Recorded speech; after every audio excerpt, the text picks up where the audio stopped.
Buenos días, Víctor, Sergio, Jordi. Buenos días. Hola, buenos días a todos. Hola, buenos días, ¿qué tal?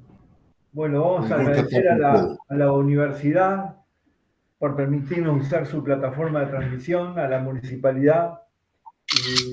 Buenos días, Víctor, Sergio.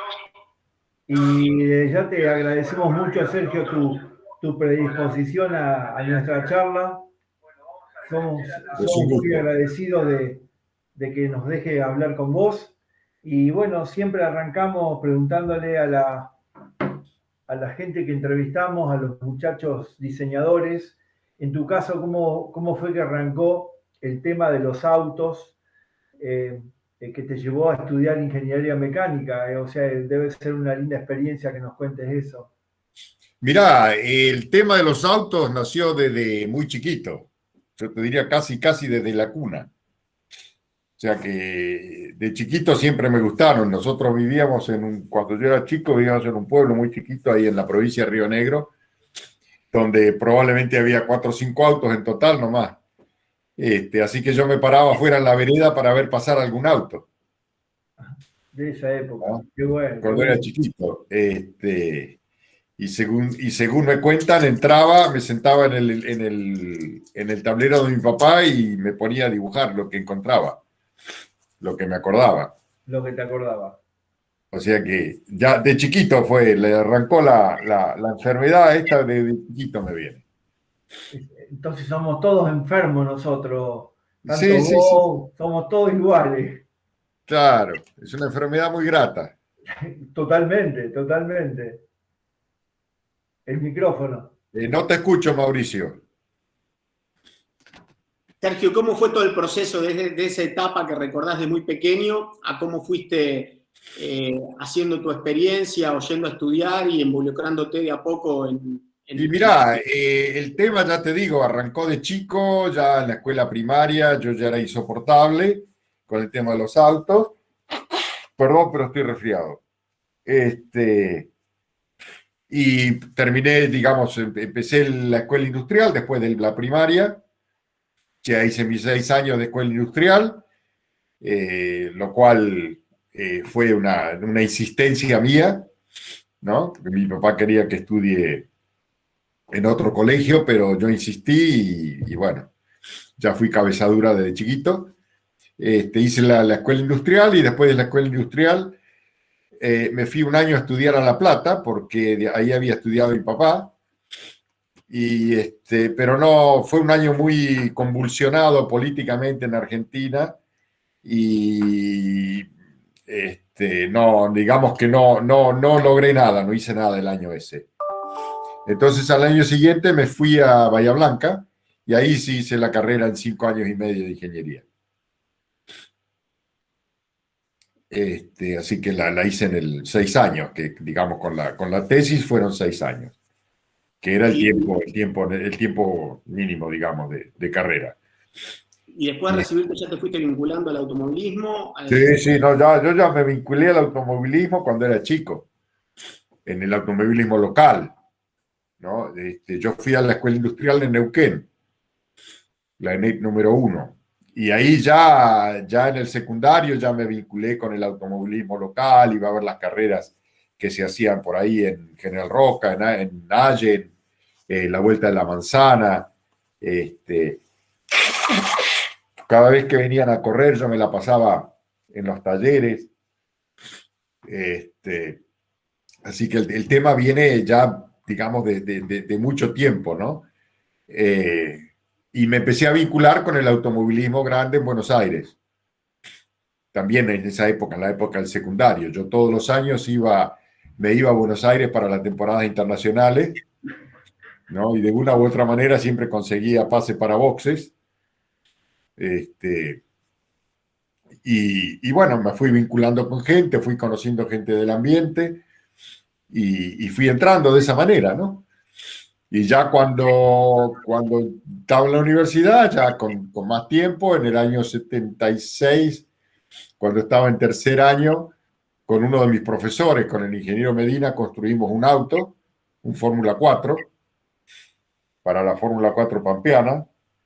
Y bueno, ya fui vinculándome y ya cuando me recibí yo ya estaba bien vinculado en el automovilismo nacional, así que fui directamente a trabajar con Guillermo Killing en su equipo de Fórmula 2 y al año siguiente trabajé con el equipo de Miguel de Guidi, también de Fórmula 2, y ya en el 80, a fines del 80 me vine para acá. Tu tesis fue un cálculo matemático del tema de suspensiones, ¿no? Exactamente. Mi tesis fue un modelo matemático de suspensiones programado en la computadora que tenía la universidad en esa época, que el programa estaba escrito en Fortran. ¿No? Esa fue mi tesis. O sea, lo más complejo fue el modelo matemático, te diría, más que la programación. Y como trabajo, digamos, para ejemplificar el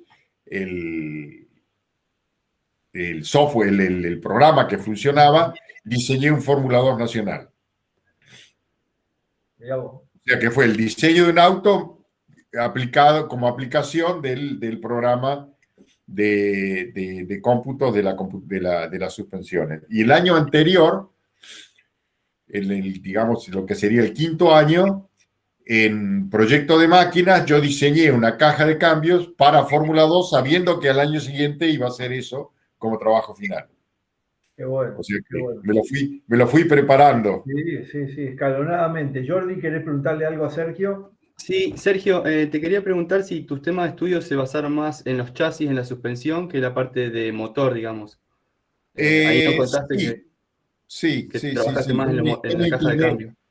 Me incliné más por la parte, digamos, chasis que por la parte motor al principio de mi carrera. O sea, los motores siempre me atrajeron, pero la parte chasis, la parte de suspensiones, aerodinámica, diseño en general, porque a mí lo que me gustaba era diseñar todo el automóvil. Entonces, bueno, el motor no es que no entraba, sino que o te dedicabas a uno o te dedicabas a la otra. No era sencillo tratar de abarcar demasiado. Mauri. Sergio, ¿y tu decisión para irte a Europa, de dónde surge y cómo es tu llegada? Ya te digo, ya en el secundario yo ya me quería venir a estudiar acá. ¿No? A mí me cargaban en la escuela secundaria porque yo como viaje final de carrera, que todo el famoso viaje de fin de curso del secundario, ¿no? Empezamos a juntar plata, como hacen todos los estudiantes, y la idea mía era que nos vengamos a Alemania para visitar la fábrica Porsche y hacer un paseo por fábrica de automóviles. Yo tenía en esa época 18 años, 19. O sea, ya te digo que la enfermedad viene de chico. Y no nos alcanzó el presupuesto, ¿no? Pero la intención era esa. Yo había juntado toda la información necesaria, teníamos todo bastante bien organizado, pero bueno, juntamos mucho dinero, pero no lo suficiente como para poder bancar el pasaje de los 20 y pico que éramos para irnos a Alemania, ¿no? Y después, bueno, esa idea que siguió siempre rondando en la cabeza. Cuando fui a la universidad, me conocí con un amigo que somos amigos íntimos hasta el día de hoy, y él él empezó la universidad, pero no siguió, y al poco tiempo se vino a Europa a hacer la aventura de la Fórmula 2 en la época de Zunino, Traverso, Ariel Bast, toda esa época. Y bueno, y entonces era la correspondencia con él mientras yo todavía estaba en la universidad, ¿no? Y él me contaba todas sus aventuras acá, y bueno, yo no veía la hora de terminar de estudiar para poder venir a jugar la aventura también, ¿no? Así que fue, digamos, una idea fija bastante, ¿cómo te podría decir? Bastante planeada. Entonces, terminado la universidad, mi papá, como regalo digamos, de recibida, me regaló un viaje a Inglaterra. Y me vine acá, estuve 2 meses, estuve mirando, fui a visitar todas las fábricas en esa época, los equipos de Fórmula 1, fábricas de otros tipos de autos.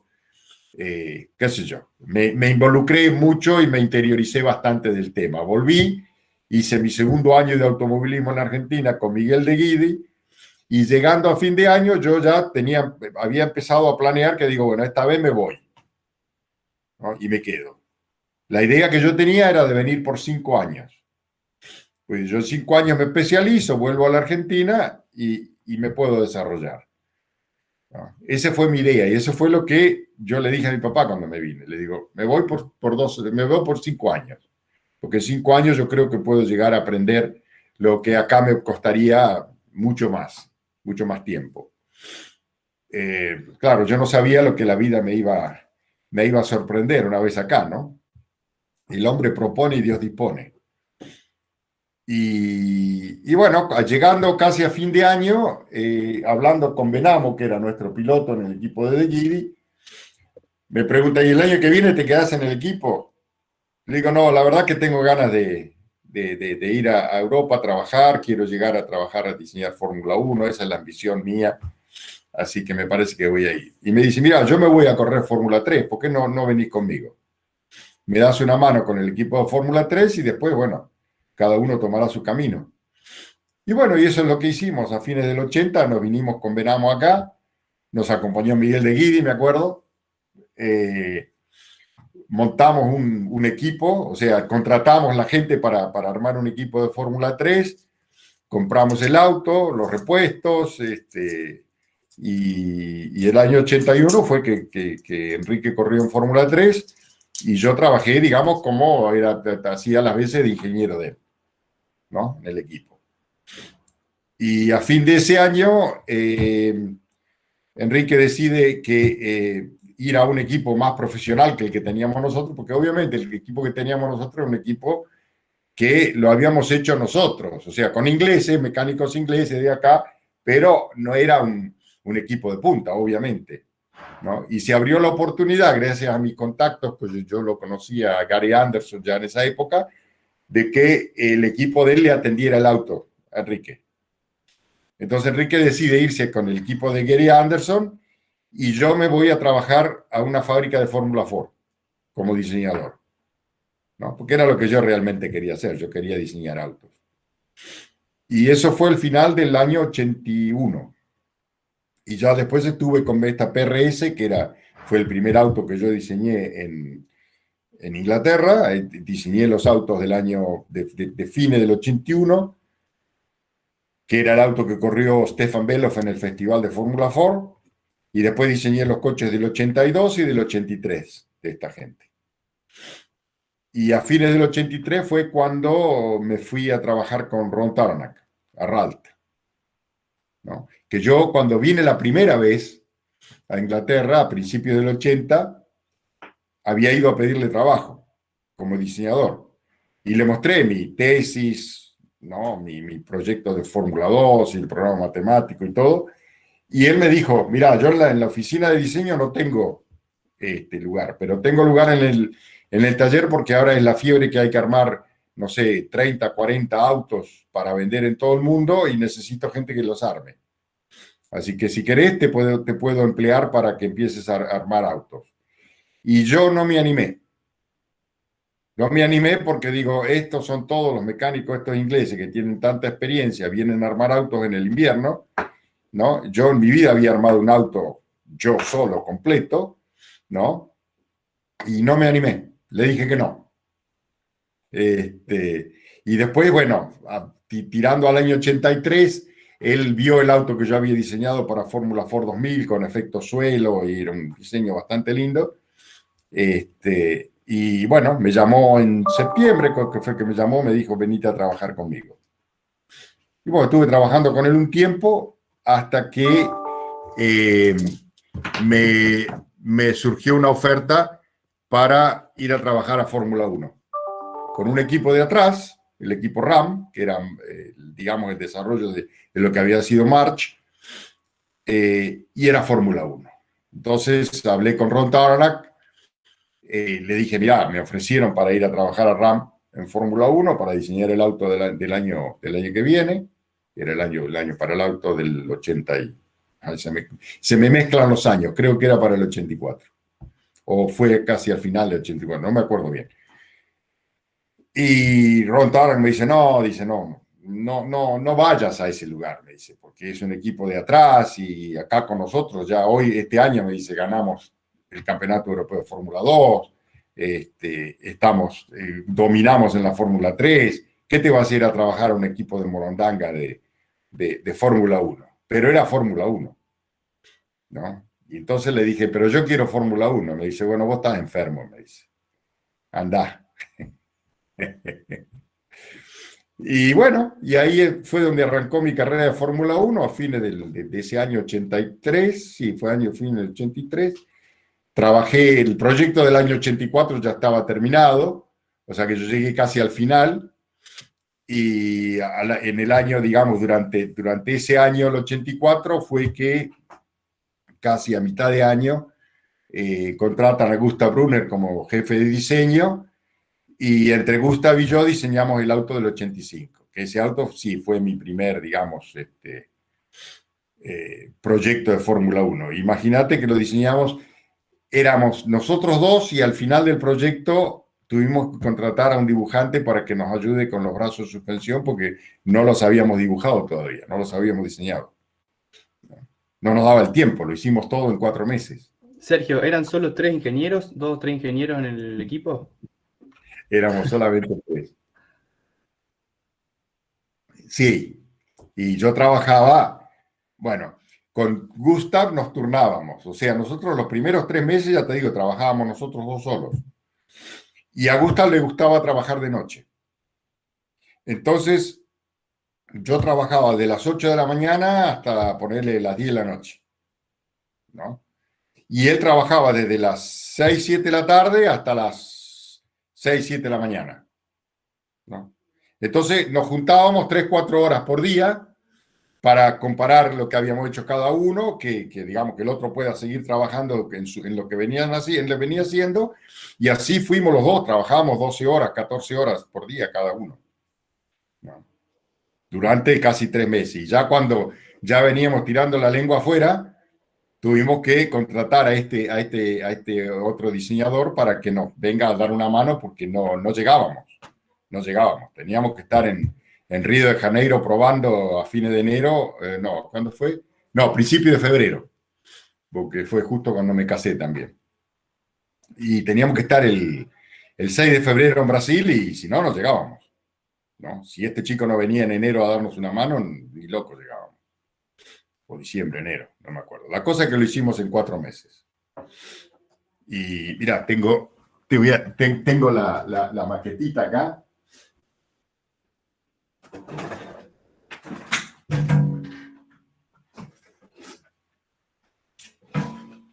No sé si se alcanza a ver, pero acá lo tenés. Es no sé si se alcanza a ver. Este fue el RAM que hicimos con Gustav, sí, ¿no? Se ve muy bien, ¿eh? Si le podría sacar, nunca le saqué la tapa a la cajita esa, así que queda ahí. Y bueno, sí, ese trabajo lo hicimos yo siempre digo que lo diseñamos entre dos diseñadores y medio. Perdón.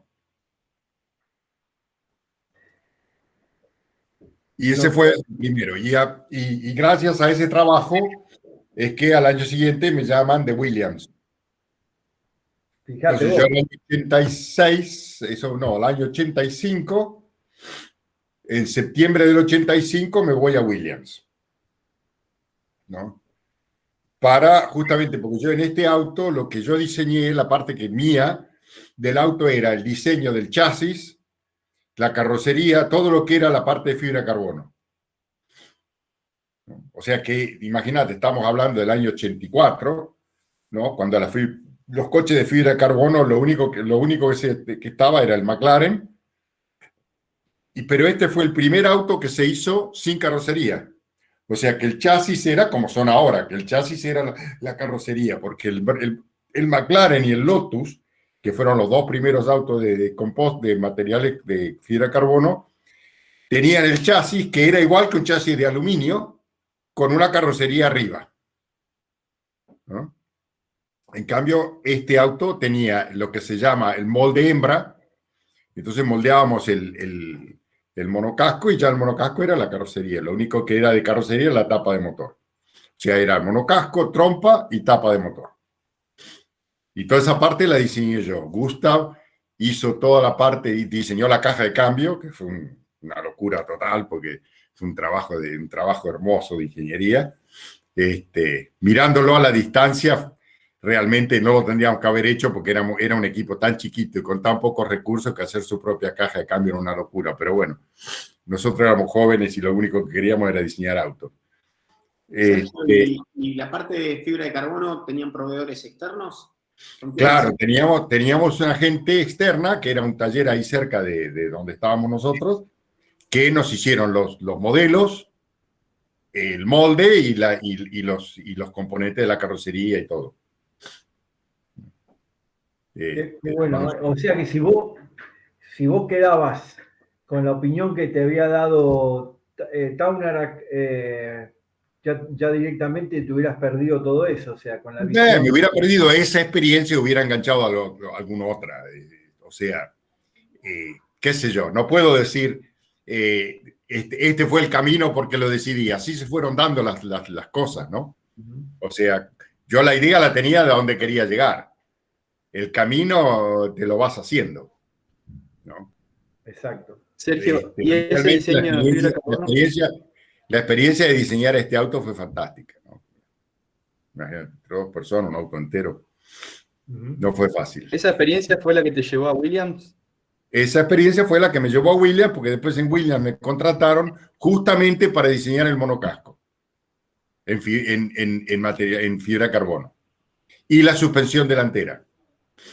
O sea, todo lo que va dentro del monocasco, que era toda la suspensión delantera, porque Williams también había empezado el mismo año con la técnica de hacer el chasis sin carrocería. Entonces me contrató a mí porque era digamos, en esa época era uno de los que más experiencia tenía, a pesar de que era un principiante, ¿no? Y en fibra de carbono había muy poca gente que supiera. Yo tuve la suerte que en mis estudios en la universidad tuve unos grandes profesores en la parte de materiales y metalurgia, ¿no? Entonces, todo ese conocimiento de la parte de materiales y todo ese conocimiento de metalurgia me ayudó a, digamos, comprender la parte de la fibra de carbono, que era una industria, una técnica, una tecnología muy incipiente, recién salía. Me ayudó a poder entenderla y aprenderla con cierta rapidez. En el equipo de Williams, la parte trasera la diseñó Enrique. Exactamente. Enrique diseñó la caja de cambio y la suspensión trasera. Yo diseñé el monocasco y la suspensión delantera. Después estaba este otro ingeniero, Gary Thomas, que fue el que diseñó digamos, toda la parte de instalación de motor, refrigeración, radiadores, toda esa parte. Ahí te nombré 3, éramos 3. Después había 2 diseñadores jóvenes que nos ayudaban con los dibujos digamos, de detalles, de suspensiones, ese tipo de cosas. Éramos 1, 2, 3, 4, 5. Y después estaba Frank Derney, que diseñó la carrocería y se ocupaba también del túnel de viento. Y Patrick, que dibujaba algunas cosas cuando tenía tiempo. Ese era el gran equipo, el equipo, digamos, número 1 del mundo. En ese momento éramos ya te digo, nosotros 2, Gary, los 2 chicos, éramos 7 en total. Esa era toda la oficina de dibujo, incluido Patrick G. Qué equipazo, ¿no? ¿No? Y obviamente a las carreras teníamos que ir y ser ingenieros nosotros. O sea, no había un equipo de carreras y un equipo de diseño. Éramos nosotros 7 y nada más. ¿No? ¿Ese fue el año que salieron campeón? No, ese año fue el año que Mansell perdió el campeonato en la última carrera cuando se le reventó la goma. Ahí está. Algo de eso me parecía. Qué experiencia, en poco tiempo. Sí. Y ellos ganaron, Williams ganó el campeonato el año siguiente, con Piqué. Con el brasileño. Con el brasileño, sí. Mauricio. No se escucha. Estás muteado, Mauricio. Sergio, cuando Enrique se va para Ferrari, vos, ¿cómo es tu historia? No, yo me fui antes de Williams. Me fui antes de él. Sí, yo me fui a Brabham. Sí. O sea, el haber diseñado digamos, esa parte del Williams y el haber estado en Williams en un equipo que era el equipo de punta, a pesar de que no ganamos el campeonato ese año, era el equipo, ¿no? Y el mejor auto de la Fórmula 1, pero fue un año muy extraño porque fue el año que Frank Williams tuvo el accidente. Entonces fue muy traumático al principio del año, ¿no? Patrick tuvo que empezar a ocuparse de todo el equipo en vez de la parte técnica. Digamos que sí, que fue traumático y nos arrastró prácticamente al final, y la relación mía con Mansell yo era el ingeniero de Mansell, y la relación mía con Mansell se deterioró un poco, porque yo era joven e inexperto y él consideraba que era el hombre de experiencia que iba a ganar el campeonato del mundo. Entonces, él digamos que pretendía ser el primer piloto y Nelson había firmado como primer piloto, ¿no? Fue una situación bastante compleja. Y yo ahí me termino yendo a Brabham, para diseñar el BT56, que era con motor BMW, ¿no? Que fue el primer Brabham que se hizo con lo que yo llamo molde hembra, o sea, sin carrocería. Porque el Brabham anterior, que no sé si vos te acordás, el chatito que había hecho Gordon Murray, ese auto tenía un chasis, digamos, tipo de aluminio con una carrocería arriba, ¿no? Que McLaren siguió con esa técnica por muchos años más, ¿no?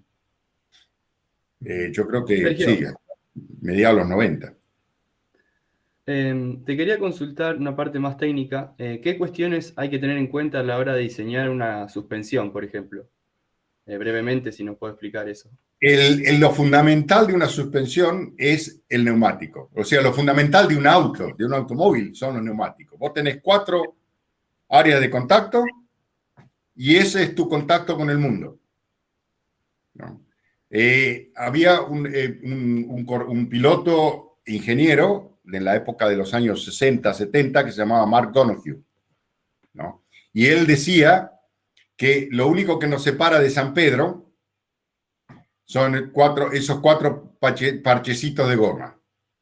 Y curiosamente o trágicamente, él tuvo un accidente que murió justamente por un neumático que falló, ¿no? O sea que se cumplió su premonición. Y todo lo que uno hace, toda la parte de suspensión, todo el chasis, toda la aerodinámica, todo lo que uno hace, digamos, en el vehículo es para que esos 4 parches de contacto funcionen de la mejor manera posible. Entonces, la suspensión, ¿cuál es el secreto de la suspensión? Tiene que ser rígida. Porque si no es rígida, tenés un resorte extra sin amortiguador. Y el amortiguador es lo que ayuda a que las fuerzas que van al neumático estén amortiguadas, ¿no? O sea, vayan suaves. ¿Es cierto? Si vos le pones en el medio un resorte sin amortiguador, llega con alta frecuencia, ¿no? Entonces hay que hacer la suspensión más rígida para que quien lleva la deformación sea el resorte con el amortiguador, ¿no? Esa es la primera función. La segunda función es que el neumático esté posicionado, digamos, en todas las condiciones en las que el vehículo se mueve en la pista, de la mejor manera posible para que el parche de contacto sea lo más grande posible, ¿no? Entonces vos tenés que lograr que cuando el vehículo entra en una curva, el vehículo rola, ¿no es cierto? Se inclina y la rueda se inclina, pero que la suspensión recupere algo de esa inclinación, para que el neumático esté o perfectamente horizontal o un poco inclinado hacia adentro, que es cuando digamos, la fuerza del neumático, la capacidad de fuerza del neumático es mayor. Entonces, para eso tenés que diseñar las suspensiones, la geometría. Y la parte dinámica es para que las fuerzas que llegan al neumático sean lo más suave posible. O sea, todo lo que se hace es para el neumático. Todo lo que se hace en aerodinámica y es para cargar más el neumático, porque cuanto más cargas el neumático, generas un coeficiente de fricción mayor. ¿no es cierto? O sea que todo tiene que ver con eso, con el neumático.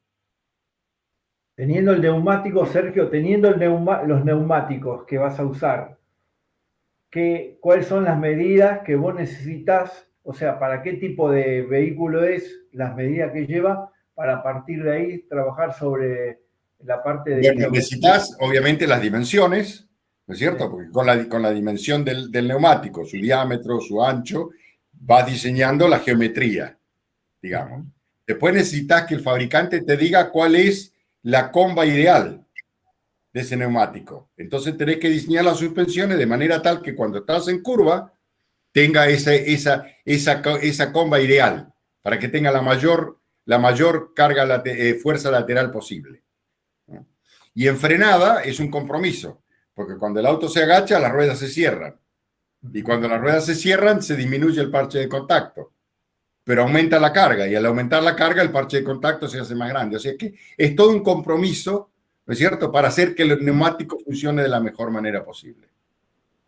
Por eso necesitas tener la frecuencia, digamos, lo que sería la constante de resorte del neumático, la tenés que conocer.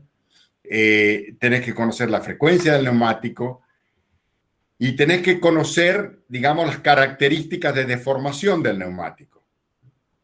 O sea, cómo al aplicarle una fuerza lateral se genera el ángulo de deriva, al aplicarle una fuerza longitudinal se genera el porcentaje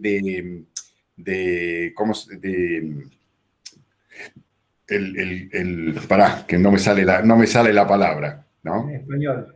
Digamos que es la deformación del neumático cuando se deforma alrededor de la llanta, ¿no? O sea, son las dos deformaciones que uno tiene que manejar, más la deformación vertical. O sea, tenés que considerar que el neumático son 3 resortes. Uno vertical, uno longitudinal y uno lateral.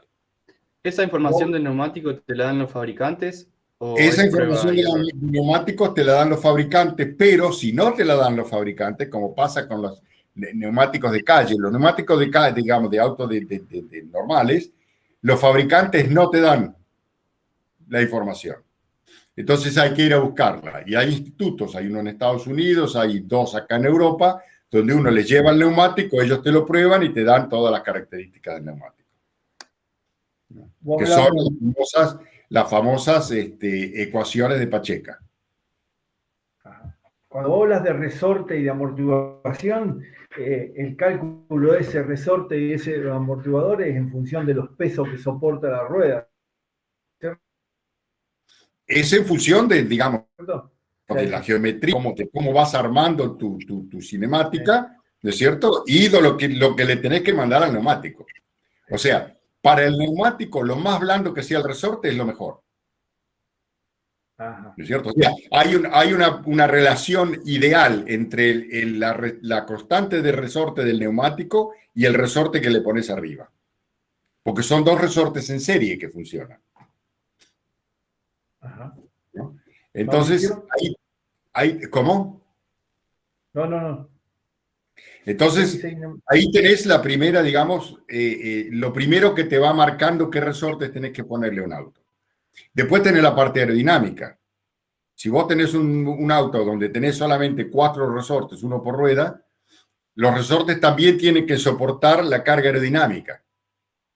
Y ahí es cuando, como a finales de los años, digamos, los años del efecto suelo, se llegaron a poner resortes que parecían de ferrocarril. Porque tenías que soportar la carga brutal aerodinámica que tenía.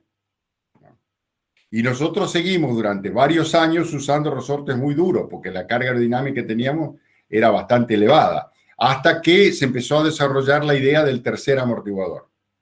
Cuando se empezó a desarrollar la idea del tercer amortiguador, se hizo un desacople de lo que es lo que necesita el neumático y lo que necesita la aerodinámica.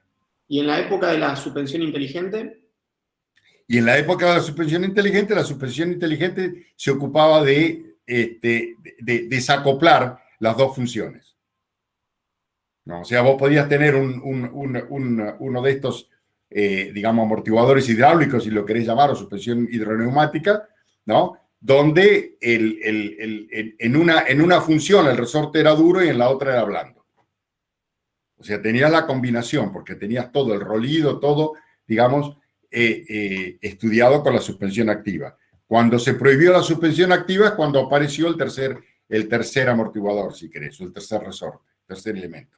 Sergio, y la actual suspensión de Red Bull, que tiende a bajarse en recta. ¿Cómo que tiende a bajarse en recta? Sí. Está hablando del ángulo de rake. El ángulo de Reiki, porque la suspensión trasera es blanda, ¿no? Entonces vos lo vas haciendo de manera tal que digamos, al ir cargándose aerodinámicamente, de atrás se baja más que de adelante. Eso es normal en todos los autos. Lo que pasa es que en el Red Bull está un poquito más exagerado porque van así, ¿no?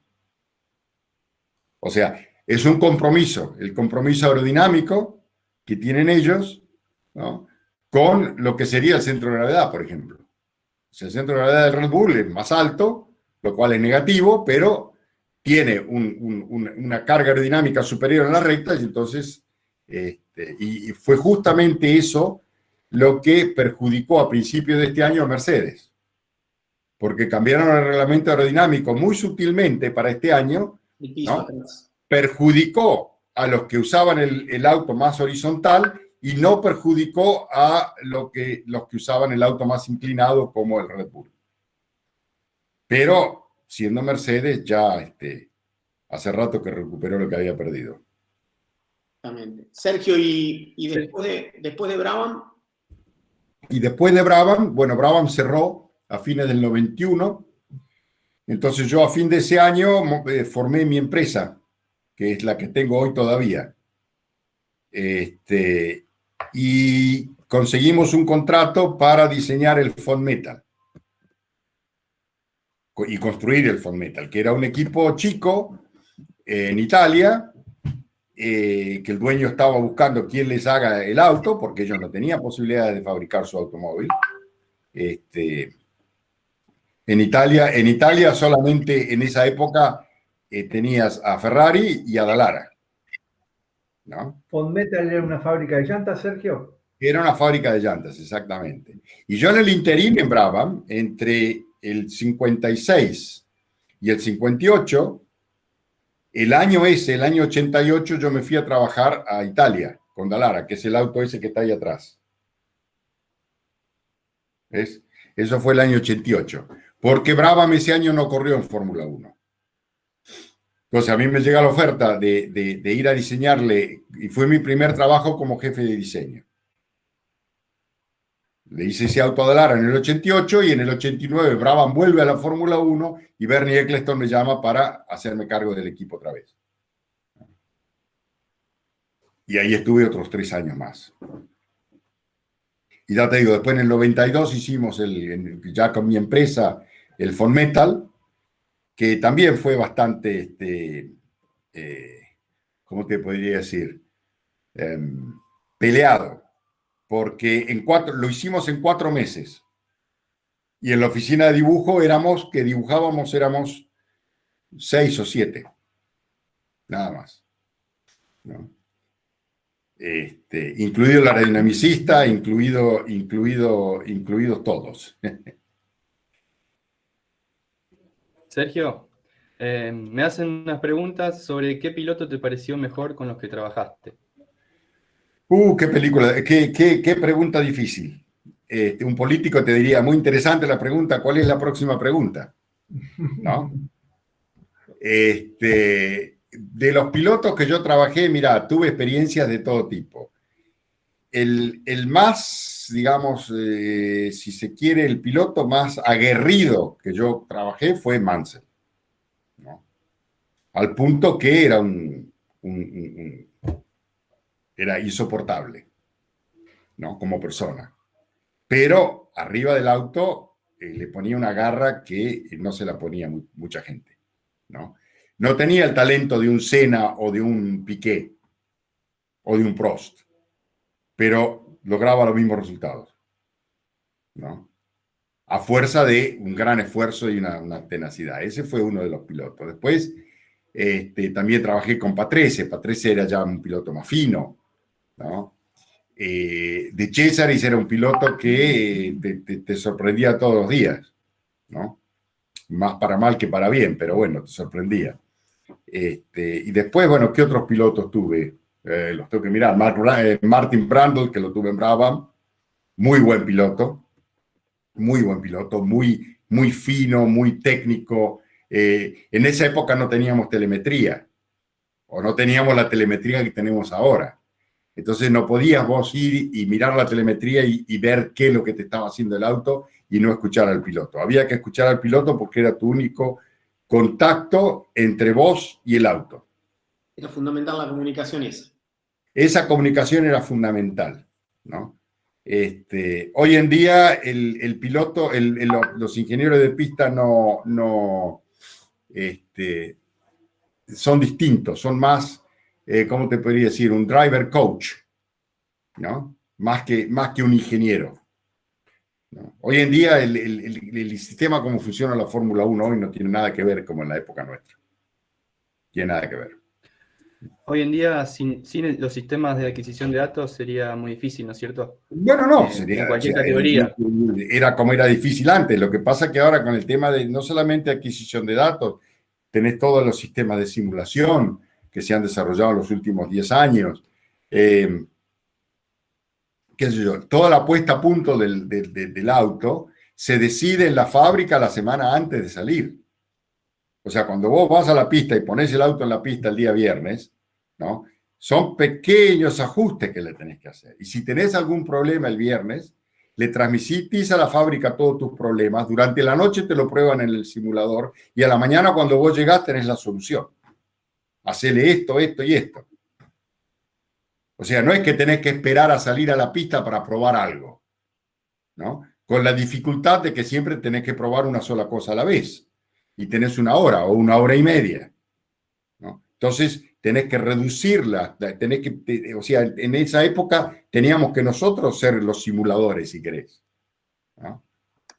Hoy en día tienen un equipo de simulación en la fábrica, otro equipo de simulación en la pista, tienen ingenieros de datos que lo único que hacen es mirar los datos y levantar alarmas si hay alguna alarma de algo que no va, ¿no? Y el ingeniero de pista es el comunicador. Pero no es necesariamente el que toma las decisiones técnicas. No, las decisiones técnicas se toman antes que él. Él recibe la torta ya cocinada. O sea, es una manera de trabajar muy distinta a la que trabajamos nosotros. Y normalmente hoy un ingeniero de pista no ha trabajado en la oficina de dibujo. Normalmente los ingenieros de pista vienen de ser ingenieros en datos, por ejemplo. Son los que miran los datos que después pasan a ser ingenieros de pista cuando progresan en su carrera, ¿no? En mi época nosotros durante el invierno diseñábamos y durante el verano hacíamos ingeniero de pista. Teníamos que hacer todo, ¿no? Lo cual, al haber diseñado el auto, lo conocíamos en detalle. O sea, sabíamos todo del auto. Y nos facilitaba de esa manera poder ser el ingeniero de pista de los pilotos. Es otra época, ¿Te parece que hoy en día a los ingenieros les falta un poco de tacto con el vehículo? Por ejemplo, bueno, sí, o sea, no tienen el contacto, ya te digo, los ingenieros de pista no tienen el contacto que teníamos nosotros, tangible de lo que era el auto, ¿no? No diseñan, no están, ni siquiera están en una estación de CAD. O sea, ellos no están diseñando, ellos están todos los días mirando datos, ¿no? Son muy buenos en simulación, son muy buenos en modelado, ¿no es cierto? En el modelado matemático, que curiosamente es lo que hago yo ahora, ¿no? O sea, profesionalmente, mis dos empresas se dedican a simulación. O sea, que es todo modelado de simulación. O sea que también uno va avanzando en su carrera profesional, ¿no? No te podés quedar en el tiempo. Si te quedas en el tiempo, allá quedaste. Sí, lo importante que tengas las ganas para seguir haciendo cosas como veo que tenés eso, Sergio, eso es admirable. Bueno, sí. Es que Es que es muy, es el incentivo mismo del progreso de las tecnologías y todo. Yo hace 10 años que me estoy dedicando más que nada a vehículos eléctricos y vehículos híbridos. Enseño simulación en la universidad, o sea, yo tengo una cátedra en Oxford Brookes que se llama Ingeniería de Pista y Simulación. Entonces yo les enseño a los estudiantes digamos, a ser ingenieros de pista, pero con un auto, un piloto y una pista virtual. O sea, no van a la pista. Sí, sí. Entonces, le modelamos la pista, le modelamos el piloto, modelamos un automóvil y de esa manera le enseñamos a ellos a ser ingenieros de pista. Buenísimo. Ese es digamos, el curso que doy yo.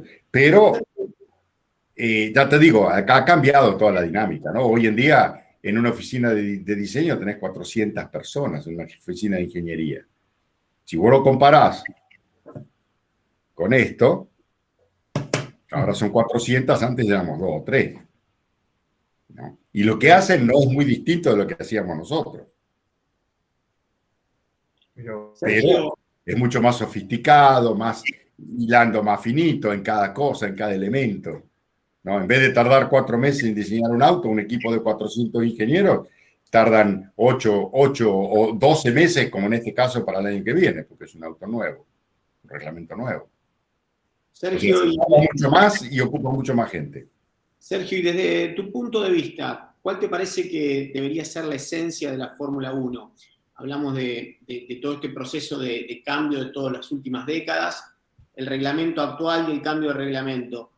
¿Cuál te parece que debería ser la esencia? ¿En qué sentido la esencia? Sí, ¿a qué debería tender? Porque se habla del espectáculo, se habla de la evolución tecnológica, se habla de frenar, de unificar motores o ese tipo de cuestiones. Mirá, el tema es un tema bastante discutido, te digo, en los últimos, yo diría casi 20 años. ¿No? La Fórmula 1 se hizo, digamos, una aureola de ser, digamos, el pináculo de la tecnología, lo cual lo fue durante muchos años. ¿No? O sea, si vos ves desde el inicio del automovilismo a principios del siglo XX hasta, digamos, 10, 12 años, 10, 20 años atrás, la Fórmula 1 siempre, digamos que evolucionaba y de esa manera ayudaba a la industria del automóvil a evolucionar. Pero en los últimos 40 años, la evolución tecnológica de la Fórmula 1, de lo que es la parte estructural y la parte dinámica, no ha avanzado tanto. No ha avanzado tanto. Nosotros hoy usan los mismos materiales que usábamos nosotros hace 40 años. Lo que pasa es que años nosotros éramos unos cowboys, unos aventureros, porque no estaba tan desarrollada la tecnología. Pero lo único que se ha hecho fue mejorar la tecnología. ¿No? Hace 20 años, 20 y pico de años que nosotros introdujimos, cuando yo todavía estaba en la Fórmula 1, las suspensiones de fibra de carbono. Y si vos mirás las suspensiones de un Fórmula 1 de hoy, no son muy distintas a las que usábamos hace 20 años. ¿No?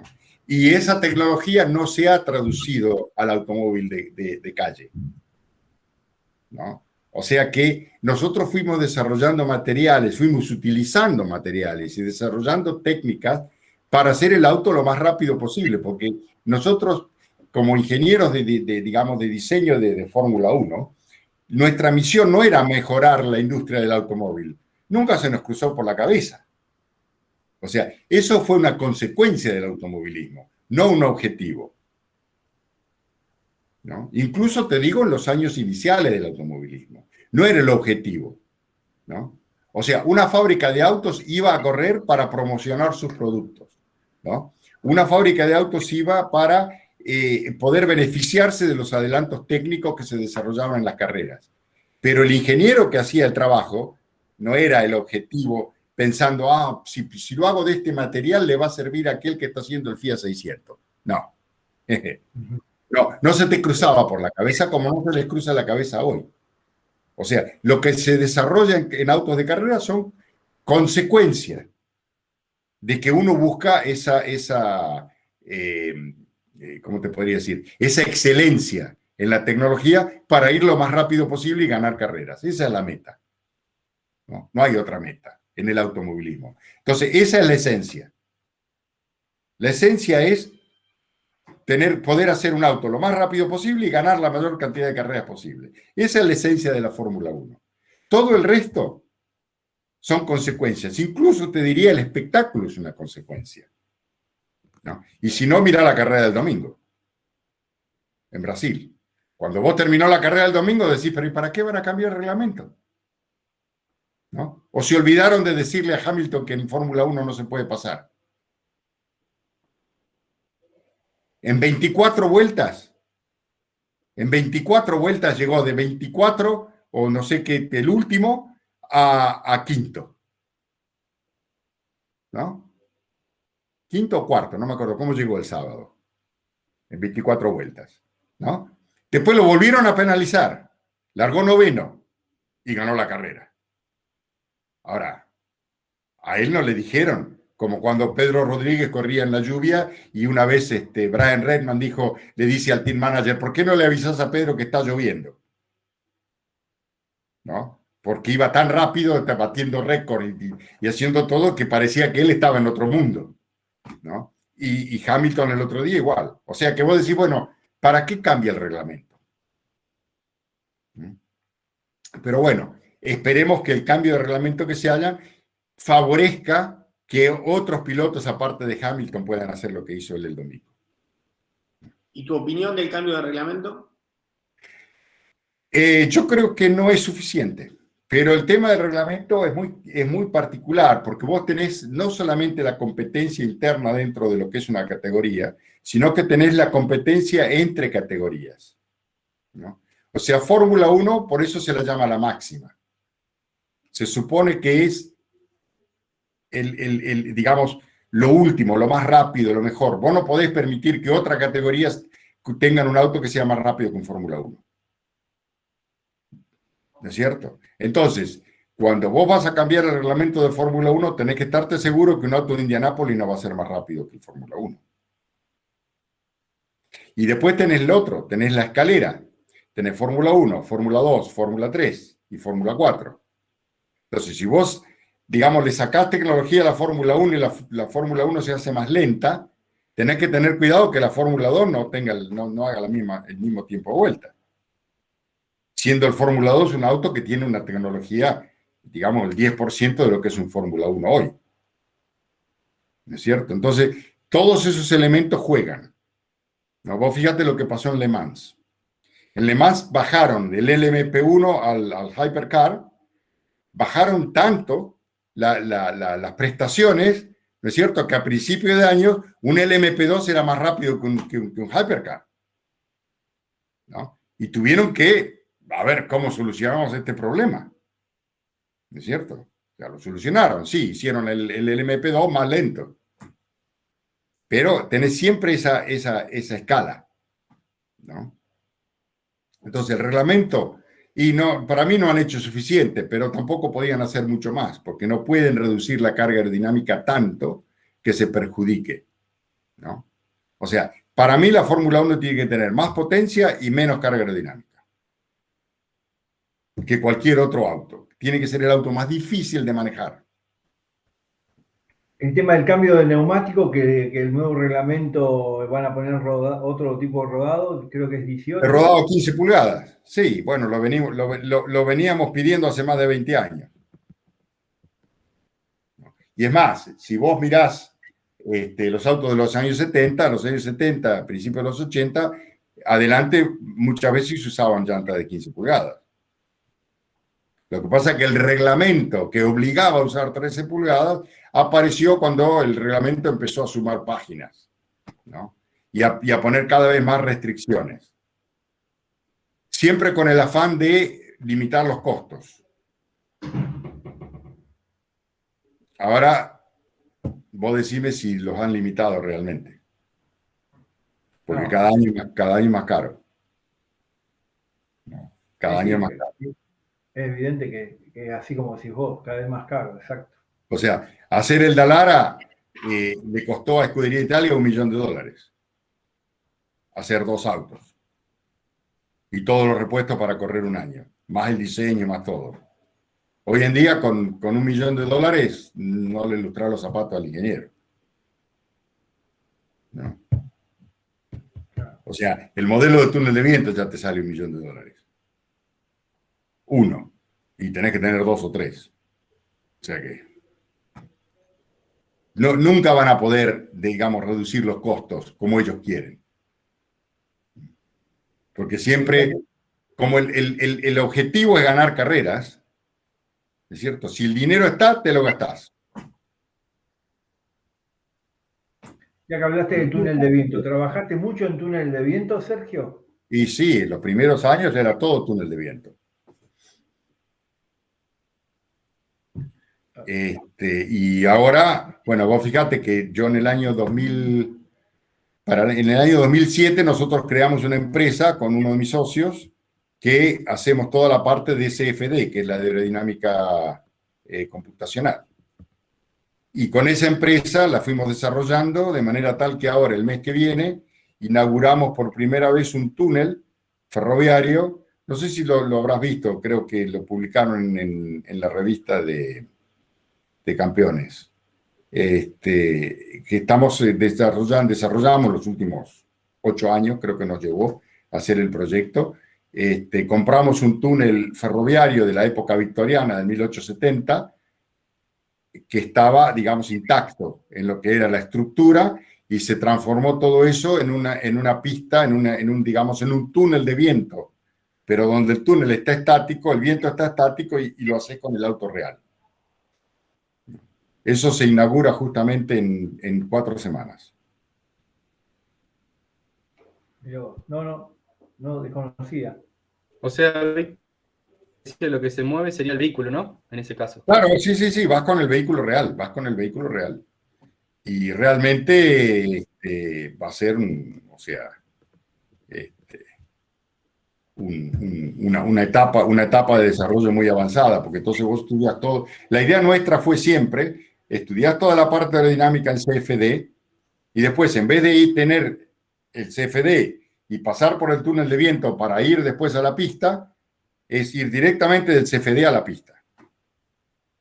En vez de ir a la pista, vas a un túnel donde vos probás, donde la atmósfera está controlada, no tenés cambio de temperatura, no tenés cambio de humedad, no tenés viento, ¿no? El aire está estático y es lo suficientemente grande para que no te haga bloqueo. Entonces ahí probás el auto, y lo único que tenés que hacer es instrumentar el automóvil, ¿no? O sea, al automóvil se le ponen todos los sensores, lo mismo que le pondrías a un modelo de túnel de viento. Pero es el vehículo real. Y tenés todo lo que está pasando, es todo lo real. Y te saltaste el túnel de viento. Lo que pasa es que recién arrancamos con esto, o sea que para sustituir el túnel de viento van a pasar todavía unos cuantos años. Jordi, ahí vos que te gusta el tema del CFD, ahí podés preguntarle más en referencia a eso si querés. Buscá en el internet Total Sim. Bien, me voy a buscar. Total Sim. Buscalo y ahí tenés todo. Bien. Ahí tenés todo lo que hace la empresa. Ahí vas a tener toda la descripción del túnel. Vas a tener otro emprendimiento que tenemos nosotros, es en Silverstone. Tenemos un túnel de viento para bicicletas. Y ahí se desarrollan bicicletas para las Olimpiadas. Se han desarrollado las bicicletas de varios equipos. También se desarrollan los vestidos que usan los ciclistas en las Olimpiadas. O sea, 12 equipos en las Olimpiadas de este año en Japón usaron los vestidos de nuestra empresa, que se estudian en túnel de viento para disminuir la resistencia aerodinámica. O sea, tenemos un túnel chiquito donde pones un cilindro que simula una pierna o un cilindro que simula un brazo, y ahí vas diseñando los tejidos. Y después tenemos el túnel de viento en sí, donde va el ciclista con la bicicleta, ¿no es cierto?, a probar no solamente distintos vestidos, sino que también distintas posiciones y en fin, para ir desarrollándose y entrenándose para tener la menor resistencia aerodinámica posible. Es otro de los instrumentos aerodinámicos que tenemos. Nos dejaste sin palabras, Sergio. Bueno, el equipo de Malasia, justamente, que creo que sacó silver en las carreras esas que se hacen en las pistas esas de madera, sacó medalla de plata. Ellos desarrollaron todo en el túnel de viento nuestro. O sea, la bicicleta, los atletas, todo se desarrolló acá. Mauri, ¿querías hacer una pregunta? Sergio, ¿cómo ves en años el futuro de la Fórmula 1? El futuro de la Fórmula 1, eso está difícil. Otra pregunta interesante. Una cosa es lo que uno quiere y otra cosa quizá, esperemos que sea lo que uno quiere lo que va a pasar. Pero normalmente a veces el destino nos sorprende. Pero la Fórmula 1 hay distintos lados. Por un lado tenés la parte aerodinámica que, digamos, ha ido, si querés, perjudicando el espectáculo, de alguna manera, ¿no? Un auto de hoy es mucho más difícil acercarse a otro y pasarlo. O sea, necesitas un Hamilton que te pueda hacer una cosa así. Pero vos fíjate que todas las maniobras de paso de Hamilton se hicieron con el DRS abierto. O sea, si no hubiese tenido el DRS que se abría, no hubiese pasado 24 autos.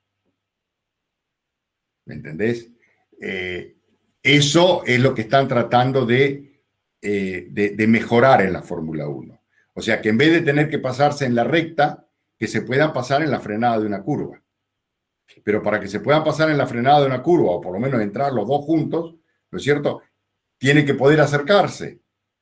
Y tiene que poder acercarse sin perder carga aerodinámica. Hoy en día, si te acercás a otro auto de atrás, perdés la mitad de tu carga aerodinámica. Vos fijate lo que pasó. ¿Quién fue? Que se salieron los dos afuera. Y sí, Verstappen y Hamilton. ¿No es cierto? Que Hamilton abrió el DRS y lo pasó a Verstappen. Y Verstappen dijo, no me vas a pasar. Y decidió frenar más tarde. Pero claro, estaba un auto al lado de otro. Y ya no tenían la carga. Ninguno de los dos autos tenía la carga aerodinámica que te deberían tener si estaban solos. Y los dos se fueron afuera. Decir que no había, que afuera era como adentro, entonces pudieron volver. No. Pero eso es lo que pasa. O sea, vos vas detrás de otro auto y no tenés. O sea, necesitas tener esos 15 kilómetros de velocidad extra para que, digamos, poder recuperar, que se cierre el DRS, volver a cargar el auto y poder frenar. Entonces el paso se hace en la mitad de la recta. Y además las frenadas son muy cortas y tampoco te dan lugar a los sobrepasos, me parece.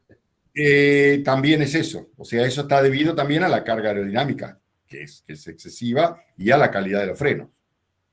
Los frenos de carbono, las distancias se han acortado, pero está bien, digamos, ¿no? O sea, si vos disminuís la carga aerodinámica lo suficiente, ¿no es cierto? La distancia de frenado se extiende y de esa manera tenés más tiempo y tenés más posibilidades de que un piloto cometa errores. Hoy en día, un error, te vas afuera. O sea, cuando las distancias de frenado no eran mucho más largas, cometías un error, pero podías, digamos, seguir, o sea, te pasaban. ¿No? O sea, que cambia la técnica de diseño. Y en lo que hace a la parte motriz, digamos, que es la gran discusión del día de hoy en la Fórmula 1 y en la industria del automóvil en general. ¿No? O sea, todo el mundo se pregunta, ¿y la Fórmula 1 va a ser eléctrica en el futuro? Bueno, depende de qué es el futuro para vos. Si el futuro son 50 años de acá, es muy probable que sí. Ahora, si el futuro son 20 años, yo te diría que no. O sea, estamos en el 2020. Para el 2040 no vamos a tener todos los automóviles del mundo eléctricos. No llegamos. No hay suficiente capacidad de fabricación de baterías de litio para la cantidad de vehículos que se utilizan en el mundo, ¿no? Y entonces, para mí, la Fórmula 1 debería continuar, en vez de tratar de ir a la vanguardia de esa tecnología, ¿no es cierto? Porque, ¿qué pasa? ¿Dónde está el gran desarrollo de los vehículos eléctricos? El gran desarrollo de los vehículos eléctricos está en digamos, el almacenamiento de energía. Que en el caso del auto eléctrico de hoy es la batería de litio. ¿No es cierto? Pero una batería de litio, para que un Fórmula 1 pueda hacer lo que hace con un tanque de combustible, y estaría pesando los 1000 kilos, si no más, o 2000 kilos. O sea, para poder correr 2 horas y tener la potencia que tienen, fíjate que tienen casi 1000 HP, un Fórmula 1 hoy, entre la combinación de los dos, la batería que necesitas, no existe esa batería. ¿Existirá en el 2040? Y puede ser, pero yo creo que para el 2040 van a haber otras tecnologías que van a superar la batería de litio. Sergio. Se está hablando desde hace 50 años, se dice el hidrógeno es el combustible del futuro. Y hoy, al 2021, todavía es el combustible del futuro. Porque no está todavía la tecnología desarrollada de manera tal de que vos podés decir, bueno, tenemos la infraestructura, tenemos la producción de hidrógeno y es renovable. No, todavía no es renovable. O sea que el proceso es muy largo. Y en mi opinión, la Fórmula 1 en este momento, en lo que hace a la planta de propulsión, ¿no es cierto?, beneficiaría más a la industria del automóvil, al espectáculo y a lo que a nosotros, los fierreros, nos gusta, si continúan con el motor de combustión interna. Que lo digo yo, que hace 10 años que trabajo con vehículos eléctricos, ¿no? O sea, conozco el tema. Y sé que la tecnología no está todavía para eso. Vos fíjate la Fórmula E.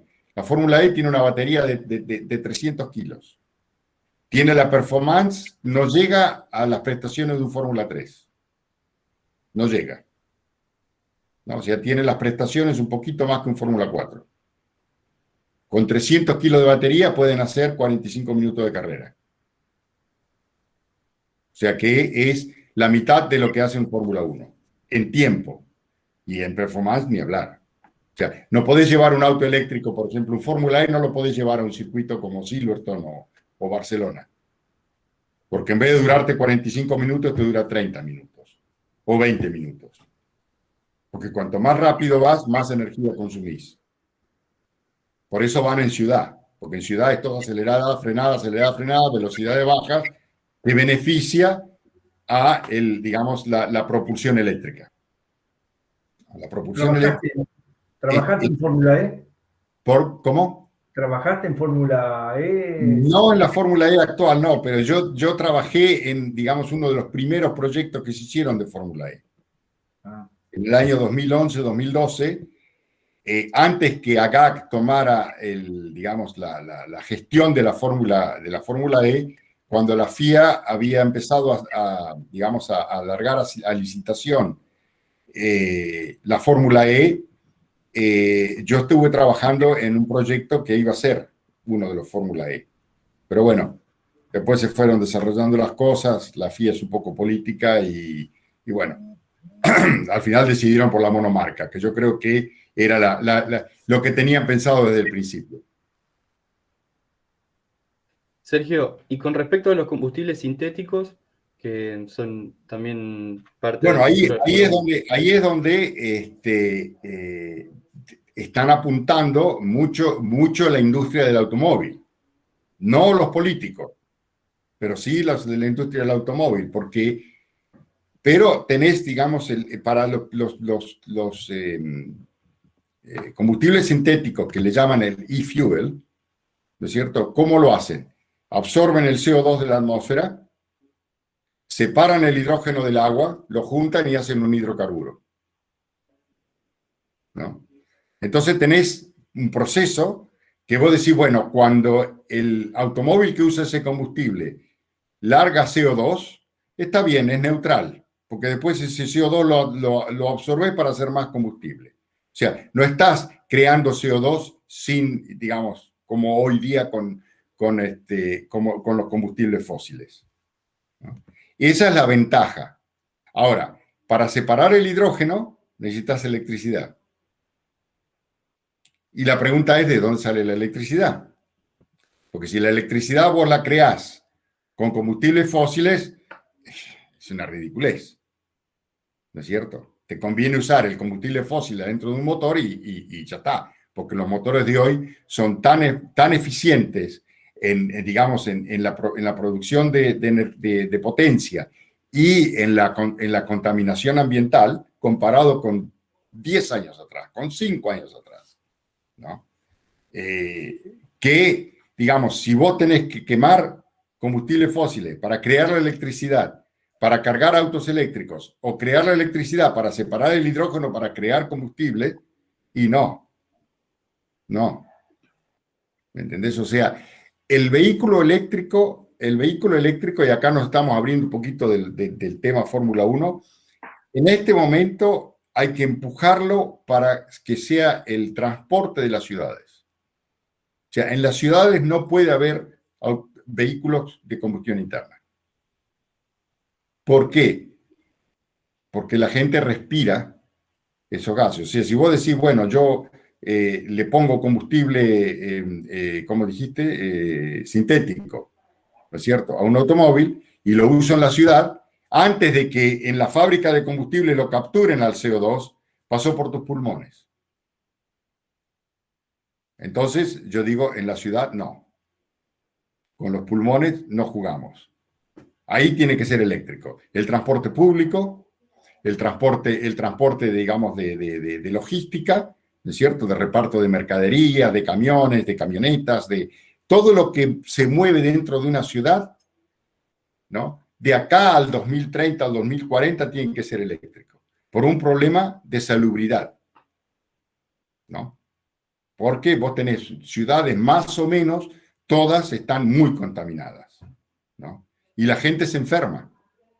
O sea, yo hablo por lo que sé de Londres, y Londres no es de las ciudades más contaminadas que hay en el mundo, ¿no?, por una cuestión climática. Tenés ciudades mucho peores como Sao Paulo, como Los Ángeles, ¿no?, donde vos vas a una ciudad de esa y lo único que respirás son gases, ¿no? El porcentaje de oxígeno que respirás es chiquito así, ¿no? Entonces, para esa aplicación es el vehículo eléctrico. El resto del transporte va a llevar un tiempo. Va a llevar un tiempo. No es cuestión de electrificar todo. Porque hoy en día, por ejemplo, no podés electrificar un avión. Pero sí lo podés usar con combustibles sintéticos. Pero la polución del avión está fuera de la ciudad. O los camiones que transportan digamos, de una ciudad a otra, ¿no es cierto?, pueden polucionar digamos, en la ruta, en las autopistas. Porque digamos que el daño de salud que provocan con la contaminación no es tan grande como en la ciudad. Y después tenés el problema del calentamiento global. O sea, son dos problemas que están asociados pero son separados. Uno es la salud y la otra es el calentamiento global, ¿no? El tema del calentamiento global es lo que está llevando a cometer errores hoy legislativos en el mundo, ¿no? Están legislando que a partir del año 2040 no va a haber más autos de combustión interna. Y eso es ridículo. No hay manera. No hay manera. En el 2040 el 80% de los autos que circulen van a seguir siendo de combustión interna. Porque no hay suficiente batería. ¿Comprendés? Entonces, la Fórmula 1, ¿qué papel tiene que jugar en esto? Y yo creo que la Fórmula 1 se tiene que inclinar a hacer un espectáculo y un deporte. Y que la tecnología que desarrolle la Fórmula 1, si beneficia a la industria del automóvil, fantástico. Y si no beneficia a la bueno, mala suerte. Pero no es ese el objetivo de la Fórmula 1. El objetivo de la Fórmula 1 es un deporte y un espectáculo, que es lo que nos gusta a nosotros. Mauricio. No, más que nada, siempre le preguntamos a los que entrevistamos qué poder decirle en pocas palabras a la persona que quiere emprender trabajar en Fórmula 1 o cuál es el camino, cuáles son lo que le parece a usted que tiene que encarar. Mira, hoy día el camino, digamos, si vos querés, a la Fórmula 1, si lo querés llamar así, o al automovilismo grande, es distinto en mi época. Es otro mundo. Yo te expliqué que hace un ratito comentaba que yo enseño ingeniería de pista virtual, digamos, y simulación en la universidad donde se reciben los ingenieros que están preparados para ir a trabajar en automóviles de carrera, o sea, ingenieros de competición, si querés llamarlo. Y hoy día un equipo de Fórmula 1 emplea solamente esa gente que no solamente tienen un título de ingeniero, sino que tienen un posgrado y a veces tienen un doctorado en un tema en particular. Por eso son 400 hoy en una oficina de ingeniería, porque cada uno tiene digamos, su especialidad. Y en la manera como fueron hechos los reglamentos, digamos, y todo lo que se fue llevando y cómo se fue, digamos, encaminando la Fórmula 1, ha creado la necesidad de especialistas. Entonces, el día de hoy, uno quiere llegar a la Fórmula 1 y si vas a querer hacer el camino que hice yo, vas a tardar 50 años. No 3 o 4. Pequeña diferencia. ¿Por qué es distinto? Porque hoy día para entrar en la Fórmula 1, primero que en la Fórmula 1 no van a contratar a un ingeniero de 40 o 50 años con experiencia en autos de turismo, en fórmulas menores. Muy raramente, muy raramente. Tiene que ser muy excepcional para que pueda hacer el salto de categoría, ¿no es cierto? O sea, la mayoría de los ingenieros que contrata la Fórmula 1 hoy son egresados de estas universidades que tienen posgrados de ingeniería automovilística. Oxford Brookes es una, Cranfield, tenés universidades en Alemania, tenés universidades en Italia, en España. Hay distintos cursos de distintos niveles, ¿no? Y son esa gente la que, digamos, se prepara para poder entrar en el automovilismo grande. Y van con una especialización, van con un conocimiento superior. Esa es la manera. Entonces, digamos, el que quiera entrar al automovilismo y quiera terminar diseñando autos de Fórmula 1 o por lo menos diseñando partes de autos de Fórmula 1, tiene que empezar con los estudios, ¿no? Hoy, sin educación, no se llega a ningún lado, no solamente en el automovilismo. Pero bueno, estamos hablando del automovilismo en general. O sea, vos fíjate que hoy día un mecánico de Fórmula 1, de un equipo de Fórmula 1 hoy, no es un mecánico en el concepto de mecánico que nosotros veíamos hace 40 o 50 años. Si se le rompe algo en el auto, no lo arregla. Lo tira, saca uno nuevo y lo pone. O sea, es un ensamblador el mecánico. No es un mecánico. No. En mi época nosotros llevábamos que le llamábamos un fabricator, que era el que se ocupaba de, podía soldar, podía tornear, y nosotros teníamos un torno en el camión, y podía armarte, podía hacerte un tanque de aceite en un circuito, en aluminio, o te podía reparar un chasis, si chocaba, te lo reparaba la fibra de carbono, ¿no es cierto? Y llevaban a la pista para reparar fibra de carbono. Hoy en día ya no lo hacen. Hoy en día los autos chocan, ¿no es cierto? Y si se te hizo un agujero en el monocasco, no lo van a arreglar para el otro día. ¿No? Si no tienen uno de repuesto, no corren. Porque tampoco hoy día hay auto de repuesto, ¿no? Entonces, es más, ha cambiado mucho la cosa. El mecánico de hoy, ya te digo, es un ensamblador. Va y pum, pone. Si no entra, busca otro. No va ni siquiera a mirar por qué no entra, ¿no? No se va a dar cuenta si tiene rosca izquierda o rosca derecha. Si no enrosca, lo tira y pone otro. O sea, esa es la especialización que hay hoy en día. O sea, el mecánico con inventiva, el mecánico con iniciativa que te podía arreglar cualquier cosa y sacarte de un apuro, y ya no hay hoy en día en la Fórmula 1. Y en el automovilismo en general se está reduciendo mucho eso. En Fórmula 2, en Fórmula 3 y en Fórmula 4, no podés usar repuestos que no sean fabricados por el fabricante autorizado por la FIA. O sea que ningún mecánico puede hacer nada, no puede reparar nada, porque no te lo dejan usar. Entonces no reparás. Directamente. Otra época, es otra época. Te hizo una fisura en un portamasa, lo tirás y pones otro. Ni se te va a ocurrir soldarlo, porque no tenés equipo de soldadura en la pista, como teníamos nosotros en nuestra época.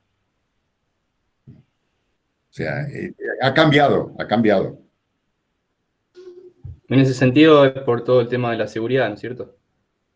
Por todo, es el aumento de la tecnología, la complicación, la complejidad, el tema de la seguridad también, que obviamente eso también tiene mucho que ver, ¿no? Porque hoy en día los riesgos que tomábamos nosotros, que tomaban nuestros mecánicos hace 40 años o 30 años, y hoy no se toman. ¿No? Hay cosas que hoy no se hacen, ¿no? En Spa no se corrió en la carrera de lluvia. ¿No? Y vos me preguntás a mí, y yo te digo, ese día yo estaba en Spa y se podía correr. Yo he corrido, o sea, yo he participado en Fórmula 1 con más lluvia que esto. Y sin embargo no corrieron. Porque los que tenían que tomar la decisión no se animaron. Es tal el miedo que hay hoy al tema digamos, de la responsabilidad de quién toma las decisiones, quién hizo esto y quién hizo el otro y quién es el culpable, que todo el mundo, no, la mejor manera es no hacer nada. Porque si no haces, no te equivocás. Eso es un poco por el tema de Bianchi y de Grosjean del año pasado. Puede ser que Mira, el tema de Grosjean fue una demostración de que el halo, evidentemente, es lo que le salvó la cabeza. Lo que también le salvó la cabeza es que el auto entró entre dos postes. Porque si el auto entraba más cerca de un poste, no se abría el guardrail, ¿eh? Le cortaba la cabeza. O sea que también tuvo suerte.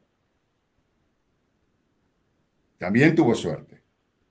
O sea, ¿Seguís participando, yendo a todas las carreras de Fórmula 1? No. Fui a la carrera de Spa porque el piloto que yo tuve en el 92, Eric Van de Poel, compró el auto que él corrió en el 92, en la última carrera de Monza. Lo hizo, digamos, lo recicló, digamos, le hicieron todo nuevo al auto y como fueron los 100 años de Spa, los organizadores de Spa hicieron una demostración de Fórmula 1 de los años 50, 60, 70, 80, 90, y de la década del 90 estaba el auto mío. Entonces me invitaron a mí para que esté ahí presente, ¿no? Y fue lindo porque vi un auto mío después de 29 años. O sea, fue una linda experiencia. Excelente. Mauri, ¿querés hacer una pregunta a Sergio?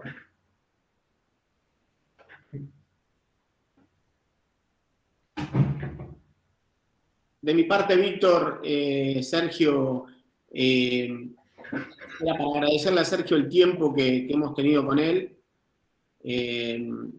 Siempre todo este ciclo de charlas las hemos armado durante todo el año y la verdad que hemos tenido muy buena llegada y muy buenas opiniones y sirven no solamente para los que están estudiando y los que quieren emprender cierto tipo de carrera similar a la que puedan haber recorrido los entrevistados, sino para informarse y nutrirse de todo. Así que de mi parte, muchísimas gracias, Sergio, y un gusto. Un gusto, Mauricio. La verdad que un gusto charlar con ustedes. Sergio, qué bueno sería, nosotros ya estamos trabajando para el año que viene con las charlas, qué bueno sería hablar de lo que vos haces en la parte más tecnológica, en la parte de eléctrica, de electromoción que haces y todo lo que es del túnel nuevo. estaría bueno que en algún momento que vos adelantes un poco más, el año que viene hacemos una charla en referencia a eso. Sí, cómo no, va a ser un gusto porque estamos trabajando, ya te digo, yo tengo varios pies en varias tortas tengo. Está bien, no, por eso. Y una de ellas es la parte, digamos, de electrificación que estamos desarrollando con una empresa, justamente con una empresa argentina, estamos desarrollando colectivos eléctricos. Ajá. Qué ¿no? bueno. Y eso va a estar, digamos, en funcionamiento en Londres. Esto también es un proyecto que lo arrancamos hace 5 años. Y en Londres en febrero va a estar el primer doble piso, el primer double decker, fabricado entre una empresa argentina, una empresa española y nosotros acá que hicimos la parte motriz. Buenísimo. Y al mismo tiempo va a haber un vehículo también eléctrico fabricado en Argentina con nuestra planta motriz que va a empezar a probar en Buenos Aires. Bueno, buenísimo. Bueno, vamos a tener en contacto. Hace 4 años que lo tenemos acá probando, ¿no? Desarrollando. Bueno, ya te agradecemos. La predisposición tuya fue espectacular, realmente desde el principio. Yo le agradezco a Enrique el contacto que nos hizo. Los saludo, Enrique, si es que nos está mirando. Sí, seguramente. Y después te va a pasar el análisis de la charla, te lo va a dar él. Sin ninguna duda. Vos quedate tranquilo. Estoy a la espera, es siempre un gusto. Las charlas con él duran mucho más que 1 hora y media. Bueno, por eso nosotros estamos marginados un poquito de 1 hora y media, pero bueno, esa es otra buena idea lo que vos estás tirando. El tema, una charla con Enrique, estaría hablar de lo que ustedes quieran, estaría excelente. Estaría bueno. Bueno, ya lo vamos a armar, porque a nosotros nos gusta escucharlo a ustedes, y yo sé que hay mucha gente que no lo puede ver por el horario nuestro, para que se pueda hacer tu charla, y los ve después. Así que vos despreocupate que algo vamos a armar, porque sabemos de tu predisposición. Y bueno, con Enrique nos une una amistad de casi, te diría, 45 años. O sea, nosotros trabajábamos en la Fórmula 2 Nacional antes de venirnos a Europa. Así que mirá vos. Bueno, vos tenés mi teléfono, o sea que si vos estás en Argentina me llamás. Te llamo para saludarte, pero no me comprometo a nada más porque es un viaje de más que nada de familia. Está bien. Te agradezco mucho de nuevo. Te agradezco, Jordi. Bueno, un gustazo y bueno, estamos en contacto. Nos mantenemos. Muchas gracias por tu tiempo. Muchas gracias, Sergio. Saludos. Fuerte abrazo y saludos a todos. Chao. Gracias.